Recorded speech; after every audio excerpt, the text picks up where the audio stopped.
Drama serial मुकद्दर का सितारा में आज की एपिसोड में राजी हादिया को देखता है कि वो लॉन में अकेली खड़ी होती है, तो उसके बाद पूछने के लिए चला जाता है कि वो यहाँ पे अकेली क्या कर रही है। तो हादिया पे जाता है और जाके कहता है कि आप यहाँ क्या कर रही हो। तो हादिया कहती है कि कुछ भी नहीं, वैसे मेरा दिल थोड़ा सा घबरा रहा था तो मैंने कहा थोड़ी ठंडी हवा में आ जाऊँ। तो वो कहता है कि अच्छा। तो हादी कहती है कि तुम मेरे पास ना आया करो, अच्छा नहीं लगता, मैं शादीशुदा हो गई हूँ, तो मैं अब किसी की बीवी हूँ, तुम मुझसे बात भी ना किया करो। राज़ी भी जवाब देने ही लगता है तो शीना आ जाती है, उसको बड़ा गुस्सा आता है। वो पहले दूर से देखती है तो उसे देख के जल जाती है और फिर उनके पास आती है और कहती है कि तुम दोनों यहाँ पे क्या कर रहे हो। राज़ी कहता है कि मैं तो वैसे ही हादिया यहाँ खड़ी थी, उसका हाल चाल पूछने के लिए आ गया था। शीना कहती है तुम कौन होते हो उसका हाल चाल पूछने वाले, हमारे घर की बहू बेटियाँ हैं ये, खबरदार इनके करीब मत आना, सुन ली है, चलो जाओ यहाँ से। उसको बड़े गुस्से में डांट के वहाँ से निकाल देती। राज़ी बड़ा शर्मिंदा होकर वहाँ से चला जाता है। फिर उसके बाद हादिया से कहती है तुम तो चलो ना अपने कमरे में, तुमसे तो मैं अपने कमरे में जाके पूछती हूँ। हादिया अपने कमरे में आ जाती है तो वहाँ पे शीना आती है और आके उसे बोलना शुरू कर देती है। कहती है कि जिन घर से तुम आई हो उस घर के ये तौर तरीके हैं कि घर में शादी के बाद लॉन में अंधेरे में खड़े होकर किसी गैर मर्द से बात की जाए। जिस पर वो कहती है कि मानी मैंने तो कोई ऐसी हरकत भी नहीं की, आप मुझे इतना डांट रही हैं। तो वो कहती है कि अच्छा, तो एक गैर मर्द से बात करना तुम्हारे नज़दीक कोई अच्छी हरकत है? मुझे बताओ, राज़ी ना तुम्हारा देवर है, ना तुम्हारा भाई है, ना तुम्हारा कज़न है, ना तुम्हारा तो वो है कौन जिससे तुम बातें कर रही थी। तो वो कहती है कि मैं तो उसे सिर्फ हालचाल ही पूछ रही थी, वो बल्कि मैं वहाँ पे अकेली खड़ी थी, वो ये पूछने के लिए आ गया था कि मैं वहाँ पे क्या क्यों खड़ी हूँ और मुझे किसी चीज़ की ज़रूरत तो नहीं है। उसे बड़ा गुस्सा आता है। वो कहती है कि आज के बाद मैं तुम्हें कब उसके करीब ना देखूँ, सुन लिया, तुम अपनी इज़्ज़त खुद बचाओ, तुम इस घर की बहू हो, तुम्हें कोई हक नहीं बनता कि तुम जाके इस तरह लड़कों से अंधेरे में बात करो, ये मुझे जेब नहीं देता मुझे। ये कह के शीना वहाँ से चली जाती है। फिर उसके बाद राज़ी अपने कमरे में होता है। उसकी मामा कहती है कि राज़ी नाश्ता करने नहीं आना। राज़ी कहता है कि नहीं, मुझे आपको ही नहीं नाश्ता करना उन लोगों के साथ। उसकी मम्मा कहती है क्यों, अब क्या हो गया है? ये कहता है मुझे अब तो क्या, मुझे कभी भी उनके साथ नाश्ता नहीं करना। उसकी मामा कहती हैं कि अब क्या ऐसा क्या हो गया तो तुम्हें नाश्ता नहीं करना?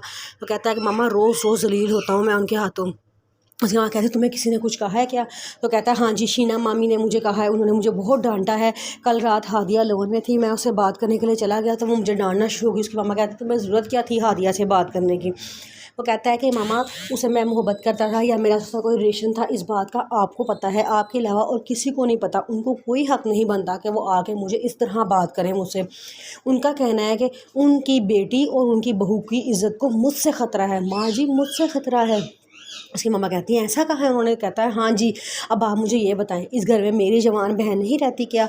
अब मेरे और उसका बेटा जो है उसने नशा किया होता है और हर वक्त अजीब लफंडा सा वो लड़का है, मैंने तो कभी उन पर शक नहीं किया और वो मुझ पर शक कर रहे हैं।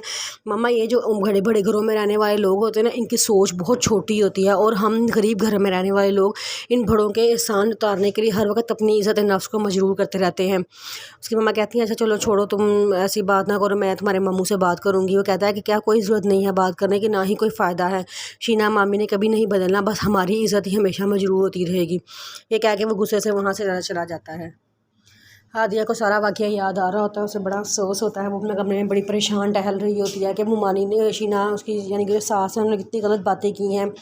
अभी वो इन्हीं बातों के बारे में सोच रही होती है तो इतनी देर में वहाँ से फ़िज़ान की उसको किसी से बात करने की आवाज़ आ जाती है। फ़िज़ान उसके पास वो फ़िज़ान के पास जाती है और कहती है तुम किससे बात कर रहे थे? फ़िज़ान कहता है मैं जिससे मर्ज़ी बात करूँ, तुम होती कौन हो छुप छुप के मेरी बातें सुनने वाली?